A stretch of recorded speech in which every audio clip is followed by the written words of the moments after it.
اعوذ باللہ من الشیطان الرجیم بسم اللہ الرحمن الرحیم۔ اگر کوئی عورت کم عمر میں یا جوانی میں بیوہ ہو جائے یا اس کے شوہر کا انتقال ہو جائے تو پھر آگے بچی ہوئی زندگی کو وہ کس طرح گزارے کہ اس کی آخرت بھی بہتر ہو اور بچی ہوئی زندگی بھی بہتر ہو۔ آئیے جانتے ہیں 7 ایسی باتیں جو اس کی زندگی کو اور اس کی آخرت کو بہت بہتر بنا دیں انشاءاللہ۔ یہ 7 باتیں جوان بیوہ کے لیے بھی اور اگر ان کے بچے ہیں تو ان کے لیے بھی، ان کی دنیا کے لیے اور آخرت کے لیے بہتری کا انشاءاللہ سامان بنیں گے۔ پہلی بات، اللہ تعالیٰ پر بھروسہ رکھیں اور جلد بازی میں یا جذبات میں کوئی بھی فیصلہ نہ کریں۔ شوہر کا انتقال کسی بھی عورت کے لیے بہت بڑا صدمہ ہوتا ہے، دل ٹوٹ جاتا ہے اور زندگی ادھوری محسوس ہونے لگتی ہے، لیکن یاد رکھیں اللہ تعالیٰ کبھی اپنے بندوں کو اکیلا نہیں چھوڑتا۔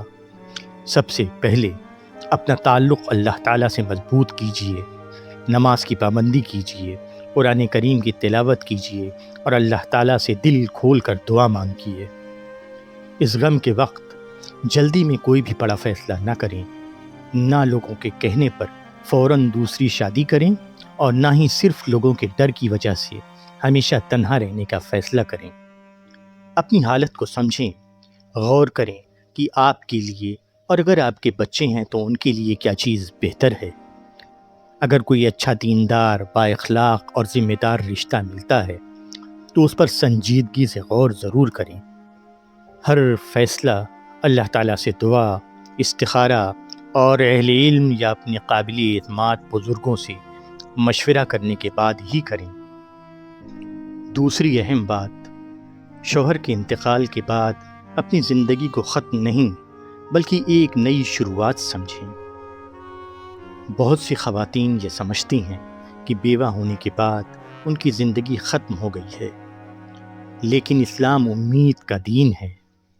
آپ اب بھی ایک بہترین ماں بن سکتی ہیں، آپ اپنی تعلیم مکمل کر سکتی ہیں، آپ حلال روزگار حاصل کر سکتی ہیں، اگر اچھا رشتہ ملے تو دوسری شادی بھی کر سکتی ہیں اور سب سے بڑھ کر آپ اللہ تعالیٰ کے اور زیادہ قریب ہو سکتی ہیں۔ یہ سارے راستے، یہ سارے دروازے کھلے ہوئے ہیں۔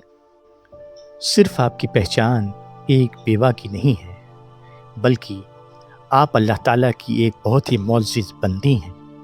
آپ کی عزت اور قرب آپ کے شوہر کے ہونے یا نہ ہونے سے نہیں ہے بلکہ آپ کے ایمان، صبر، تقوی اور اچھے اخلاق سے ہے۔ یاد رکھیں، جب اللہ تعالیٰ ایک راستہ بند فرماتا ہے تو اپنی حکمت سے کئی نئے راستے بھی کھول دیتا ہے۔ تیسری اہم بات، اپنے دین اور اپنے کردار کو سب سے زیادہ اہمیت دیں۔ انسان کی اصل خوبصورتی اس کے چہرے میں نہیں بلکہ اس کے ایمان، تقوی اور اچھے کردار میں ہوتی ہے۔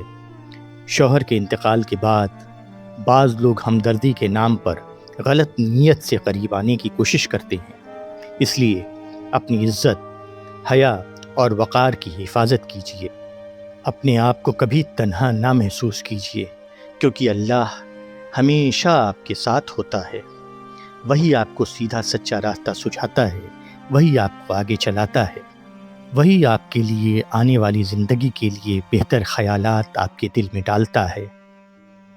اگر دوسری شادی کا ارادہ کریں تو سب سے پہلے یہ دیکھیں کہ رشتہ لانے والا شخص نمازی ہے یا نہیں، اللہ تعالیٰ سے ڈرتا ہے یا نہیں، اس کا اخلاق کیسا ہے اور وہ ذمہ دار انسان ہے یا نہیں۔ صرف دولت، اچھی ملازمت یا ظاہری شخصیت دیکھ کر فیصلہ نہ کریں، کبھی بھی اپنی مجبوریوں کے حساب سے بھی فیصلہ نہ کریں۔ اگر بچے ہیں تو ان کو ذہن میں رکھ کے کوئی بھی فیصلہ کریں۔ اپنے بچوں کی تربیت دینی کریں، انہیں نماز، قرآن، سچائی، حیا اور اچھے اخلاق سکھائیں۔ جوان بیوہ کے لیے چوتھی اہم بات، اپنے پاؤں پر کھڑا ہونے کی کوشش کریں۔ بہت سی جوان بیوہ خواتین کی سب سے بڑی پریشانی مالی حالات ہوتے ہیں۔ اگر ممکن ہو تو کوئی حلال ہنر سیکھیں، جیسے سلائی، پڑھانا، آن لائن کام، قرآن کریم کی تعلیم دینا یا کوئی اور جائز ذریعہ روزگار اختیار کریں۔ جب عورت کے پاس حلال آمدنی کا ذریعہ ہوتا ہے تو وہ مجبوری میں غلط فیصلے نہیں کرتی۔ آپ سمجھ رہی ہیں کہ اگر صرف پیسوں کی وجہ سے کسی نامناسب شخص سے نکاح کر لیا جائے تو بعد میں زندگی مزید مشکل ہوتی چلی جاتی ہے۔ اس لیے اللہ تعالیٰ پر مکمل بھروسہ رکھیں، محنت کریں اور اپنی بچوں کی ضروریات حلال طریقے سے پوری کرنے کی کوشش کریں۔ اللہ تعالیٰ آپ کی آگے آنے والی زندگی کو آسان کرتا چلا جائے گا اور نئے نئے راستے آپ کو سجھائے گا، جو کہ آپ کے مستقبل اور آخرت کو اور بہتر بناتے چلے جائیں گے۔ جوان بیوہ کی پانچویں اہم بات، اگر آپ کے بچے ہیں تو ان کی تربیت کو اپنی زندگی کا سب سے بڑا مقصد بنائیں۔ آپ کے بچے ہر روز آپ کو دیکھ کر سیکھ رہے ہوتے ہیں۔ اگر آپ صبر کریں گی، اللہ تعالیٰ پر بھروسہ رکھیں گی اور اچھے اخلاق کا نمونہ پیش کریں گی تو وہ بھی وہی سیکھیں گے اور ان کی شخصیت میں بھی وہ نکھار آئے گا۔ اگر آپ دوسری شادی کا سوچ رہی ہیں تو سب سے پہلے یہ ضرور دیکھیں کہ کیا وہ شخص آپ کے بچوں کو اپنی اولاد کی طرح اپنائے گا، انہیں اپنی اولاد کی طرح محبت، عزت اور تحفظ دے گا۔ ہر رشتے کو اس کے معیار پر ضرور پرکھیں۔ روزانہ اپنے بچوں کے ساتھ وقت گزاریں، ان کی بات سنیں، ان کے جذبات کو سمجھنے کی کوشش کریں، ان کو یہ احساس دلائیں کہ ان کی ماں ہمیشہ ان کے ساتھ ہے، ان کے ساتھ کھڑی ہے۔ ایک کامیاب ماں صرف بچے کو جنم ہی نہیں دیتی بلکہ اس کے بہترین مستقبل کی بھی بنیاد رکھتی ہے۔ جوان بیوہ کی چھٹی اہم بات، اپنی صحت، اپنے ذہن اور اپنے دل کا بھی بہت خیال رکھیں۔ غم صرف دل کو ہی نہیں بلکہ جسم کو بھی کمزور کر دیتا ہے۔ نیند کم آنا، ہر وقت اداس رہنا، پریشان رہنا، گھبراہٹ محسوس کرنا، بے چینی محسوس کرنا، تھکن محسوس کرنا، یہ سب عام بات ہے۔ اس لیے اپنی جسمانی اور ذہنی صحت کا ضرور خیال رکھیں اور بہت خیال رکھیں۔ اپنے کھانے پینے پر بہت دھیان دیں، اپنے آرام پر بہت دھیان دیں، اپنی نیند کا بھی بہت دھیان رکھیں۔ یہی سب چیزیں آپ کے ذہن کو اور آپ کے جسم کو تھکا دیتی ہیں۔